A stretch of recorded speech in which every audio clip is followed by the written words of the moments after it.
Hello, students. Welcome back to my channel. I want to know if you can relate to this. I can understand English, but I can't speak it fluently. I receive so many emails and questions from students, and the vast majority of them, in one way or another, make this same point. Do you feel that you've spent hours, days, or even years studying English, but suddenly, when you have to speak, you go blank? The words don't come. You forget all of your grammar, you stumble over your pronunciation, and your vocabulary goes down the drain. To go down the drain is an idiom meaning to disappear. Well, this lesson is for you. I am going to help you break free from your current struggles with spoken English, and I'm going to help equip you with practical skills to strengthen your confidence in speaking English fluently. Now, before I discuss why this happens, because we have to know why before we can work to solve the problem, this lesson won't just improve your English skills. We can also work on your listening skills, your pronunciation skills, and your vocabulary. At the end of the video, you can test your understanding. It means you can ask any question in the comments. Okay, let's go back to the question. Why do so many students feel they are able to understand English but are unable to speak fluently when the moment arises? Well, this is mostly related to the fact that understanding a language requires the use of receptive skills, listening and reading. Most English learners focus on language input, like watching films, YouTube videos, and TV shows, all in English.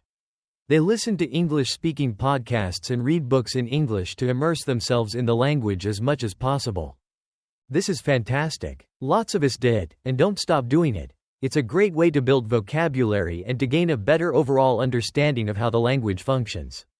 But, and there's always a but, this doesn't do much to increase your fluency when speaking because, in contrast, speaking requires the use of productive skills. You need to take a more active role in your studying, and by that, I mean practice. You need to focus more on output, using the language, rather than just taking it in. We need to have a good balance between the two, but unfortunately, language output can be much harder to find than language input. It's not so free and easy to go to an English-speaking country, find a personal English tutor, or find an English-speaking best friend. This is why I meet so many grammar geniuses, students whose knowledge of grammar is higher than most native speakers. However, they just can't speak. They know all of the theory, but when it comes to the practical, they struggle. Today, I have 6 practical tips for you. The first one is completely free, and that is, talk to yourself. This is something I actively did when I was learning Spanish. One of the simplest things you can do to increase your output is to talk to yourself, and you can start right now. It might feel a little bit strange, but it's truly magical how well talking to yourself works to improve your fluency and fluidity. Plus, you do it all day long anyway, so why not do it in English? Most of us, not all of us, have a little voice in our head when we think. Some people don't have this, but most of us do. This little voice probably speaks in your native language. See if you can come up with an English alter ego for your inner voice. If you can't find that inner voice, you're going to have to speak out loud. I am watching TV. I am washing the dishes.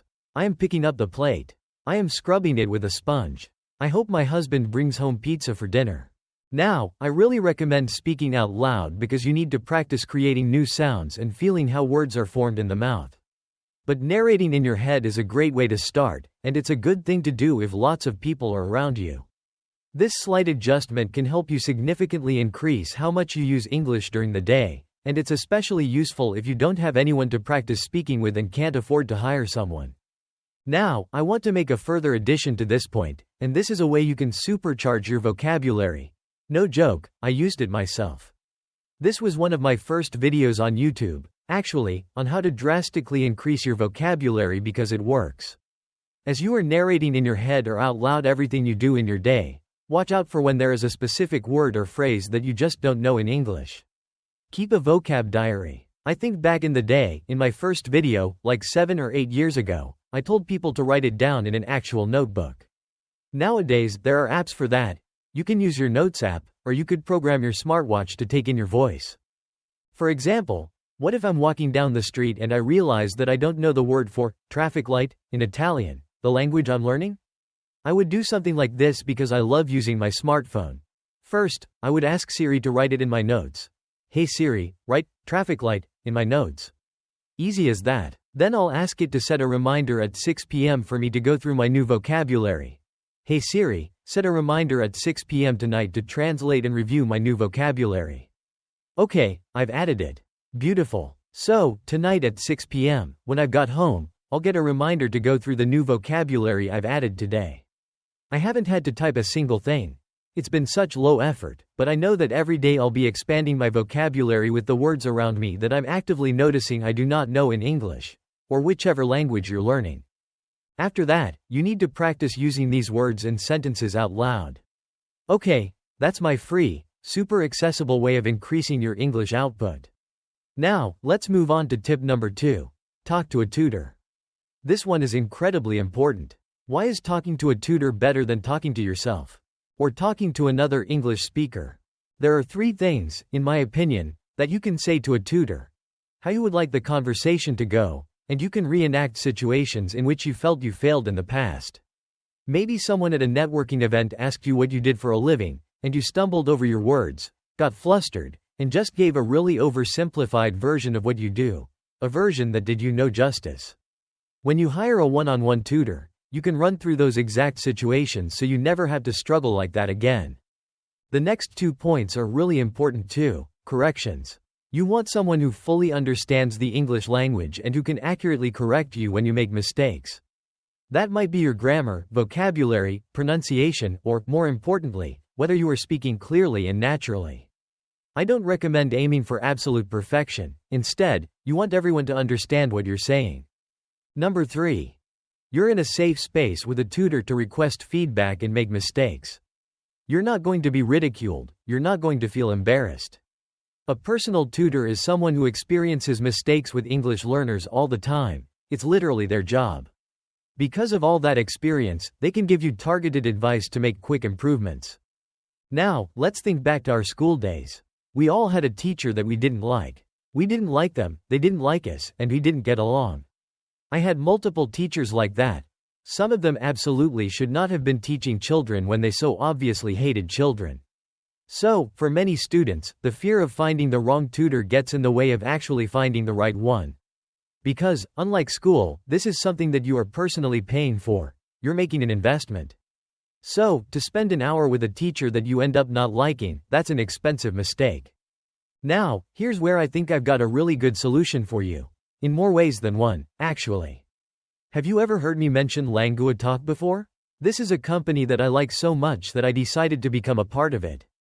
So technically, I'm sponsoring myself here. I truly think that Langua Talk is the best online language tutor platform, and this is how it relates to this lesson. When you first start browsing through the English tutors on the platform, firstly, you can rest assured that they are of incredible quality. Langua Talk has an incredibly strict screening process. Well below 10% of applicants get accepted onto the platform. Then you can filter by their availability, the country they're based in for time zone, the price per hour to make sure it fits with your budget, and also your motivation. Whether you're learning for your career, because you're moving to a country, or because you want to pass a specific exam. Then you'll see all of your suitable tutors appear, and every single one of them has a video. So you can go through your own filtration process and make sure that it's someone you will connect with. Then you will see this button here, and this is really important. Nearly all of the tutors on Langua Talk offer a free trial session so you can make sure you're right for each other. That completely eliminates the risk of paying for a session with someone that isn't right for you. Then, if you want to be extra sure, I'm giving you a $10 lesson credit for free. Okay, tip number 3 involves writing. One of the best ways to get yourself prepared for speaking in any situation is to write down what it is you would like to say before speaking. Take time to write out all of the sentences you plan to say, and then practice saying them aloud. Now, I don't expect you to carry a notebook around with you and write down everything you want to say before speaking. That's just impractical. But this is an exercise that can be added to your daily English practice. The best way to approach this is to think about situations and potential conversation topics, especially those that interest you, because learning English should be fun. Also, think about questions or opportunities you get frequently in English. We use the term elevator pitch. This refers to trying to sell something to someone that you've met in an elevator. That's American English. It would be lift in British English. You've only got a limited amount of time, so you've got to get the message across quickly and efficiently. Try to think of elevator pitch versions of your most frequently received questions. I'm thinking of ones like, where are you from? You might say something like, well, you can probably tell that I'm not from here. I was actually born in Italy, but then I moved to France at the age of 4. I went to college in the US, which is why I speak with a slight American accent. Write it down and practice it because you know you're going to get asked a lot. Another one is, what do you do for a living? Or, how did you learn English? You can begin with simple conversation questions and gradually increase the difficulty level. This will help to build your confidence and improve your fluency over time. See, I'm not very good at giving strong opinions, so sometimes if I'm going to an event where I know I'll be asked about a hot topic that's quite divisive, I do prepare in advance. It helps me to feel more relaxed and less anxious. I'm not somebody who can just give an eloquent opinion piece straight off the bat. Straight off the bat means immediately, with no preparation. Hence, we need preparation, written preparation. It's also a great idea to prepare these written answers and then present them in a tutor session to ask for their feedback. So many of my students have come to me with things that they frequently have to defend, almost like why they are fasting during Ramadan. That's one question that my students get a lot. The same with why they wear a hijab, why they are vegan and choose not to consume animal products, why they chose to leave their country when they love it so much. There are loads of really difficult questions that you might want to take a step back and think about to be able to give a true answer that you're really proud of and comfortable with. The biggest one, the one I get most frequently, is of course self-introduction. I have an entire video about this that I will leave below in the description. In that video, I explain all of the necessary steps for preparing notes to introduce yourself confidently and fluently. Okay, number 4. This is something I've said time and time again, and I wholeheartedly believe that it is the correct way forward. Focus on fluency, not perfection, or not accuracy. Fluency over accuracy, every single time. You need to be understood, not applauded as a grammar genius. To me, this means that you need to start feeling comfortable making mistakes. If you avoid speaking with people out of fear of making mistakes, you're going to have nothing to learn from. You're starving yourself of opportunities. No one wants to make mistakes. It's embarrassing, and it can cause us to lose confidence. Learning and speaking in another language is a very personal, sensitive topic, but getting out of your comfort zone and making mistakes while speaking is genuinely one of the best things you can do to improve your fluency. And if you can, not everyone can, but if you can, try to have a sense of humor about it. See this as an opportunity to laugh with yourself, not at yourself. Some of my best anecdotes in Spanish come from the mistakes I made while learning the language. I love those stories, they're so special to me. They're great ones that I can share at any dinner party when speaking in Spanish, and I can have the entire room laughing. I chose not to be embarrassed in the moments where I made those mistakes. I chose to take a step back and laugh at the hilarity of the situation. Now, I understand it's not that way for everyone. I learned Spanish because I wanted to learn Spanish, I liked it, and I liked learning it. But lots of people learn English because they feel they have to. They cannot progress in their life until they have acquired the skill of speaking English. So, I understand how it's a bit harder to laugh at yourself when you don't even want to be learning the language in the first place. At the very least, see it as an excellent learning opportunity. The good news is that most English speakers and other English learners are usually pretty willing to help when you need it. You just have to ask. If I talk to a non-native speaker and they make lots of mistakes, I will not correct them unless they ask me to. So, if you do want those corrections, you can say, by the way, if I make a mistake, you can let me know. And then, to go back to point 1, I really suggest that you keep a notebook or your smartphone ready to take notes whenever you receive a correction, or just after you receive the correction, so that you can review the information later. Number 5 is not for everyone, but it works really well for some students, and I've seen it in action, and it's awesome. It's shadowing. Shadowing means copying other English speakers, it's imitation. When you are purposefully learning new words or just casually watching a video, repeat what you hear. You don't need to be thinking about sentence structure, verb tenses, or grammar in general. Just repeat the words and sounds. By repeating the words and phrases, you're activating your mind so that you can obtain new information, understand the speaker more easily, and improve muscle memory for forming words and practicing natural word stress and pronunciation. I've noticed a few of my students involving me in shadowing. They listen to the video and then try to repeat exactly what I say in the exact way I said it. Again, it's not for everyone, but it's really effective if you do want to try it. It's a big topic, so let me know if you would like a lesson on shadowing where I can guide you through it, and I'd be more than happy to put that together for you. Just let me know. If there's no interest, I won't bother. Number 6. This one is fantastic. It's something I make all of my students do at the start of our pronunciation courses. It is to record yourself speaking. Have you ever heard a recording of yourself speaking in your own language and felt really surprised at how you actually sound? I had this experience. I used to make radio shows when I was a child, recording onto tapes, so vintage, and then CDs. Yeah, CDs after that.